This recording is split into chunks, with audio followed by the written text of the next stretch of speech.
Hi, it's Mark Bossard. I'm here with Iyad Salloum of Insync Physio in North Burnaby, BC, Canada, and we're talking about concussion headaches. How you doing, Iyad? Doing great. Let's get into it. So I would assume that every concussion has headaches afterwards. Is that true?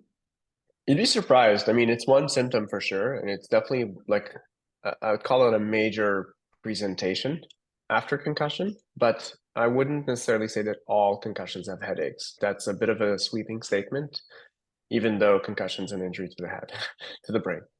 But it tends to be one of the things that I think one of my clients described it best is, I'm seeing you not because of the pain, it's just because can no longer deal with the pain kind of thing.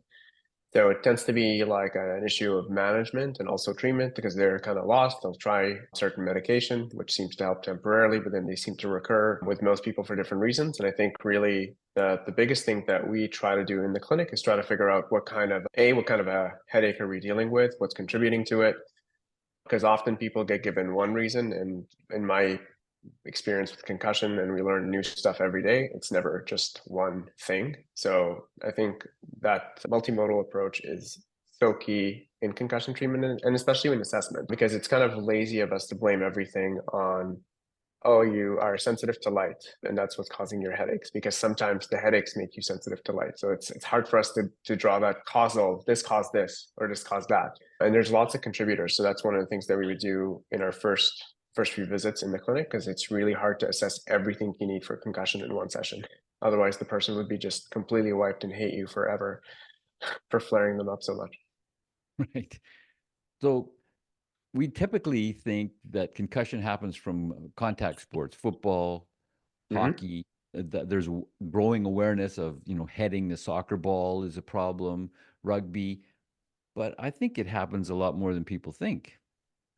We now know that you don't need to hit your head to get a concussion. And I think like that's one of the main things. We have a brand new consensus statement that came out in June. And now the definition of concussion has changed to any direct or indirect hit to the head. So that means you can have a blow to the body that causes some of this movement in the brain. And even the definition of what's necessary. So like you'll see old videos of your brain hitting the skull inside the skull itself.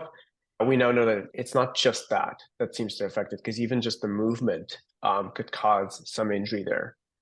So I think that's one factor. The other thing that tends to be really neglected is most of the concussions I see are actually after motor vehicle accidents too. And people come in, they're like, "Oh, I think it's my neck, and I think it's my neck." And yes, it usually is the neck, because what we're finding is the force needed to experience a case of whiplash is much smaller than that needed to develop, symptoms after a concussion and actually get a concussion. So typically what we see is that, yeah, they do go hand in hand, but also to blame everything on the neck is also probably a little leaves the person kind of a bit shorthanded. So that's definitely one of the things we would assess. So I'll kind of go into some major kind of big picture stuff. Some people have just really poor exercise tolerance. So they will find that when they do any cardiovascular exercise, I'm talking spinning on a bike, which you would think nothing's moving in a crazy way. All I'm doing is just spiking my heart rate up. Even if I have no resistance on my leg, even if I'm not leaning forward on the handlebars, they can get symptoms. So that's one of the things that we would try to assess in the clinic. We have a very good set of tests that we do. We could do it on a bike or on a treadmill. We would want to do a neck exam, because the neck definitely, we can get cervicogenic headaches. And those are very hard. It's hard for you to kind of sometimes say, this is my neck or this is just a headache. And they can also come with a host of other symptoms like sensitivity to sound and light. Like I said, it's a bit more involved. And sometimes we can have some, this is a bit controversial in some areas, I guess, where does this condition exist or not? We know that there are some reports of it. It's called cervicogenic dizziness. So that's dizziness from following a neck injury. And we have some good rehab tools for that too. And then, there are people who develop migraines, and then we would kind of want to work well with our physicians, colleagues, and trying to tackle this from both ways. Because if there is a confirmed, like onset of migraines, those can also have a whole host of other symptoms, such as you have something called a vestibular migraine, which can cause vertigo after a migraine. So we'd want to deal with that and then deal with some of the, let's say, the sequelae of dizziness and whatever happens. So this is kind of like why it's a little kind of, for me, a bit premature to say it's one cause, because I could see so many different things usually in clients of ours. And the way I look at it, I'm like, your brain does so many different jobs. So why shouldn't we try to address that in as a holistic way as possible, instead of just saying, no, no, no, it's just going to be just this thing because this is the loudest guy in the room, you know? And it tends to be a little bit of column A, B, and C in those cases. So what's the typical treatment look like? Again, it depends on what's contributing to it. So we would want to do a very thorough amount of testing. Obviously, the testing is informed by the symptoms. So our first thing we do is we do a few questionnaires, which the clients will do on their own. We would want to get a really good history of what triggers the headaches, what triggers the symptoms, what are the symptoms beyond headaches, if there are any. And then we would go through a very systematic kind of approach. If it's my first time ever seeing this client and they've never seen a physician or anybody else who's had a good look at them, I would do a bit more screening for red flags to make sure everything's okay.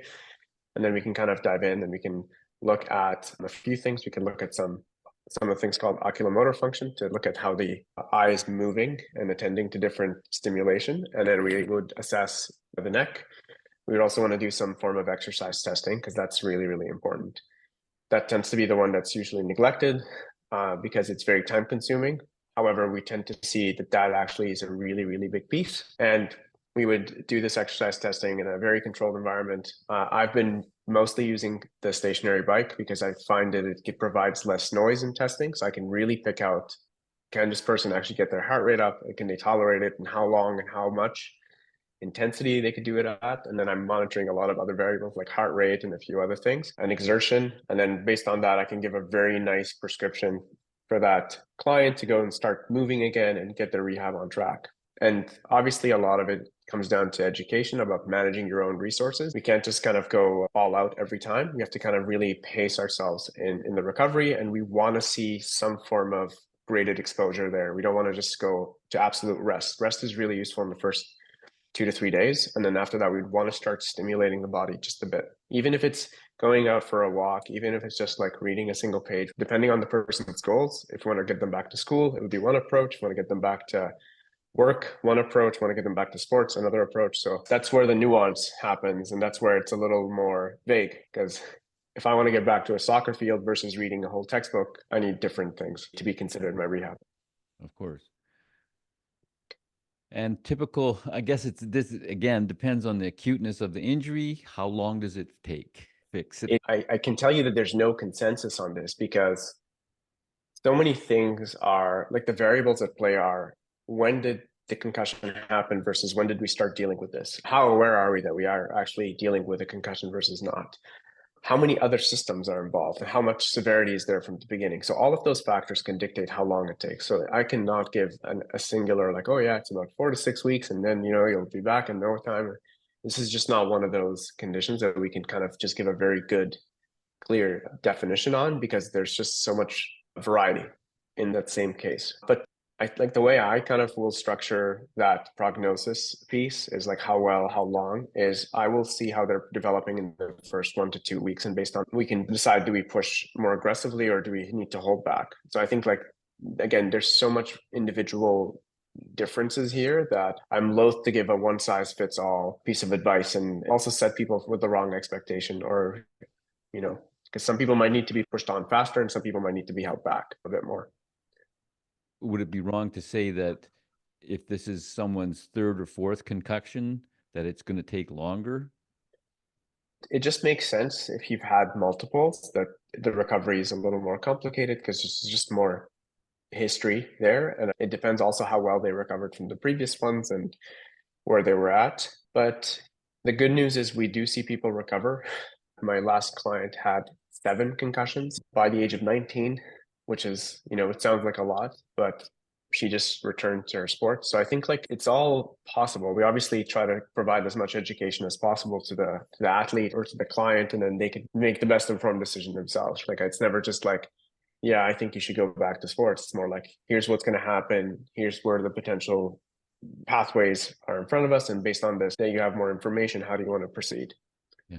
If you're having a concussion syndrome of any kind, especially headaches, the guys to see in North Burnaby are Insync Physiotherapy. You can reach them at insyncphysio.com to to book your appointment. Or you can call them in North Burnaby at 604-298-4878 to book your appointment. Thanks so much, Iyad. Thank you.